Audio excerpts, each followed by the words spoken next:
He was supposed to be a top-tier assassin, yet his gun never held a single bullet. Even with his target right there in front of him, he aimed his scope at a speeding sedan instead. The glass fragment struck the tire with deadly precision.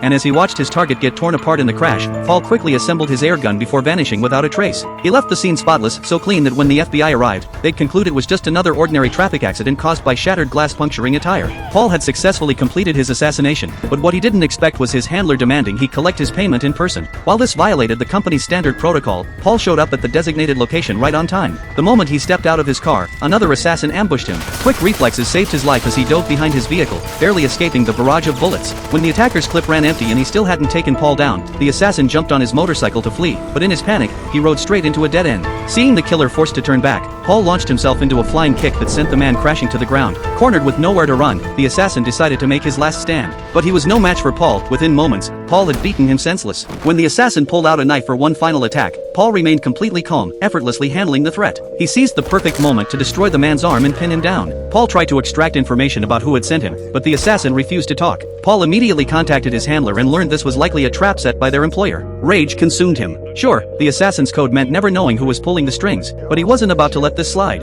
After staging the scene to look like an accident, he quickly left the area. That very night, devastating news reached him. His ex-girlfriend had died in what appeared to be a tragic accident. Though they'd broken up long ago, Paul had never stopped loving her. On the day of the funeral, he secretly visited the cemetery. Only after the crowds had dispersed did he quietly approach her grave. That's when her friend spotted him and returned with shocking news. His ex-girlfriend had been pregnant with his child when she died. According to news reports, 2 burglars had broken into her home, killed her during a robbery, then died from drug overdoses after making off with the cash. As a professional assassin, Paul knew things were never that convenient. The timing was too perfect, the circumstances too neat. He decided to investigate personally. What he uncovered was a truth he never saw coming. He slipped into his ex-girlfriend's house, and his assassin's instincts immediately picked up on inconsistencies. By reconstructing the crime scene, he discovered that after killing her, the 2 burglars had only taken some loose change before leaving, hardly the behavior of genuine robbers. Then he examined the autopsy report his friend had obtained from the police station. His ex-girlfriend's blood contained sodium pentothal. While commonly used to treat anxiety disorders, Paul knew it was also a favorite tool among professional killers, used to extract information from victims before staging the scene. Those 2 burglars were likely nothing more than scapegoats. Now he was certain,